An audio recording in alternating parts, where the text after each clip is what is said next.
then I remember this one night I signed up for a welcome back to the church retreat. Oh my God. You guys, this is only 4 years ago. Okay. And I just remember feeling very frustrated, and I got back on the 10 freeway to drive back to my house, and I just started crying because I felt like I was trying so hard. I was trying so hard, and it was so hard to keep staying in it. I felt like going to Mass.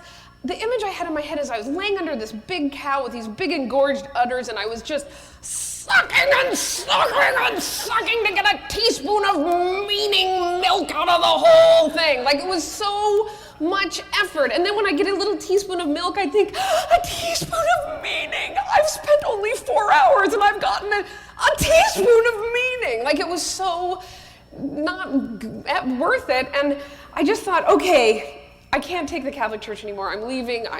Me and God are getting out of there. And I really felt like I had God next to me in my car. And he was like, I can't barely stand that church myself. Let's get out. We were just like driving on the freeway like, I'm never going back, never going back. So then I came home and I thought, okay, well, now what am I going to be? I thought, well, maybe I'll be a Buddhist. I do live in California. It is, it's part of the tradition of California. And, I like a lot of things about Buddhism, the Four Noble Truths and the Eightfold Path. It seems to have a lot of really good advice about living, and there doesn't seem to be so many magical, crazy ideas in it, and reincarnation was like really appealing to me. And then I ended up traveling for a few months through Asia and a lot of countries that are primarily Buddhist. And I remember I was in northern Thailand and I visited this woman, and she was taking care of this boy who was about 12 years old who was horribly disfigured from a horrible chemical situation from when he was in the womb. And it was just horrible, this woman, taking care of this poor boy. And I said to her, this must be very difficult for you, taking care of this boy. And she said, no, that's all right. He must have done something horrible in his past life in order to be born this way. And in this moment, it was so horrifying. The whole idea of reincarnation was so horrifying to me. And then I went to Bhutan, which is a Buddhist monarchy country, actually. And, I was hiking up to the Chortens, and I saw that the people, they had just, they had their little prayer wheels, and they had those little rosaries that are the same beads as the rosaries in the Catholic Church, and they were bowing before all the Buddhas, and all, the second son of every family automatically goes into the monastery, and everyone that I was with was like, isn't it beautiful? It's so beautiful, it's so beautiful, this great culture.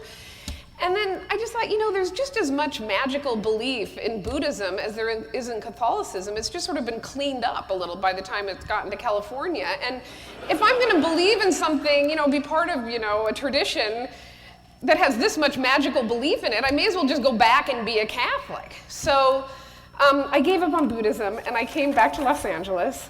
And I was watching this tape of Sister Wendy. You know her? She's the PBS nun. Oh, I love her. Oh. She lives 6 months of the year in a silent monastery and 6 months of the year as a television star. Which I think is like, what a fantastic life. But anyway, so I was watching Sister Wendy, and she was being interviewed by Bill Moyers. And he was saying he couldn't get over the fact that she didn't have sex. He spent way too many questions asking her why she was going, Bill!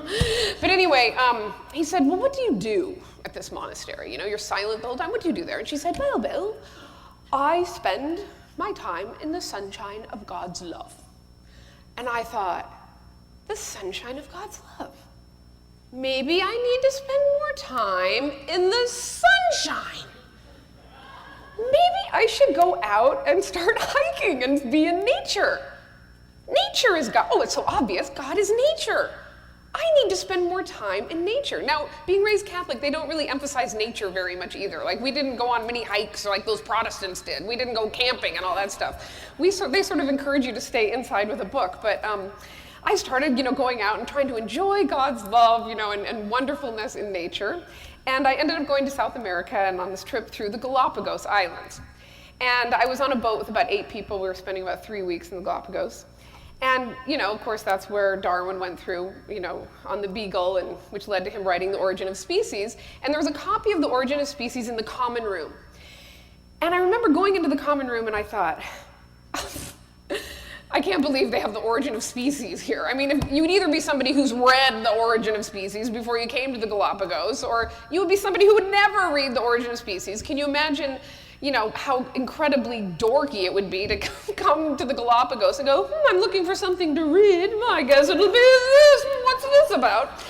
And can you imagine discovering the origin of species, on a boat in the Galapagos? And within a couple of minutes, I was that person. And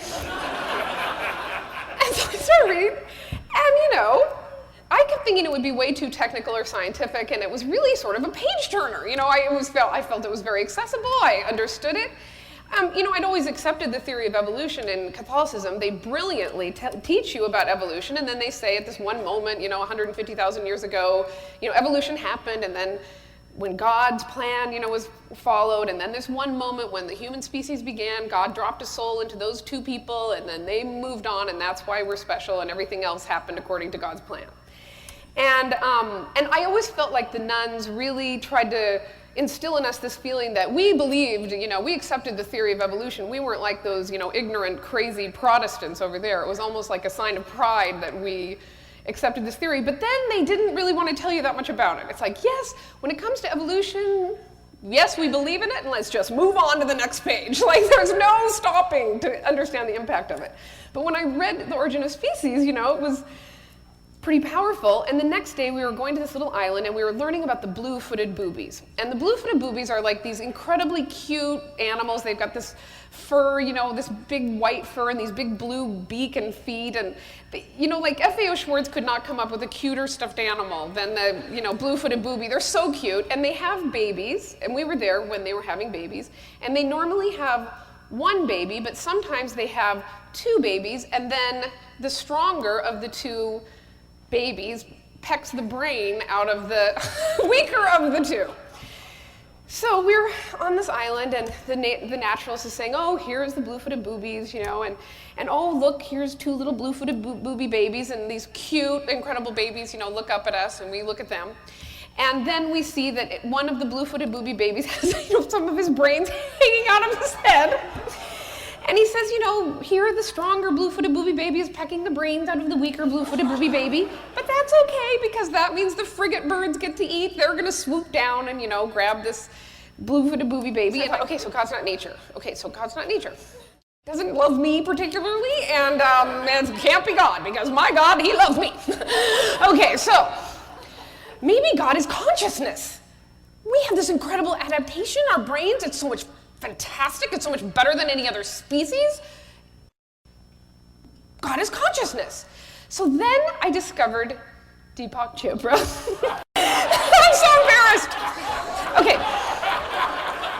Oh, and he was so scientific and everything. And, I was like, quantum healing, quantum consciousness, this is it. And, I learned all about how to make my molecules happy. And had non-locality, and it was all backed up with this crazy theory of quantum mechanics. In fact, it was so fantastic, I decided I would learn a little bit more about quantum mechanics. And so I did, and I basically found that Deepak Chopra is full of shit. It's so obvious he's full of shit. I mean, and that, yes, there are some mysterious things that we can't explain that happen on a subatomic level, but, to extrapolate them out to think that there are angels flying around in the sky and that I can be here and there and, reality is only as I perceive it, is absurd. And, I'll just admit this one thing. To me, this is the worst sin. I was on 2 talk shows, one with Deepak Chopra when I was really into him, when I went on The View. And I remember running up to him and saying, oh, you're so great, and he was like, oh, whatever. And I said something like, I read some book. This is so embarrassing. I shouldn't confide in you. I said, don't you have this thing where you can tell the right way for someone how they should lose weight based on their hair color? And he was like, yes, you're sort of a redhead, so you are a pita, and that means you should eat more, meat or something like that. And I was like, oh, thank you so much. You're so great. And then that same year, I was on a talk show with Stephen Jay Gould.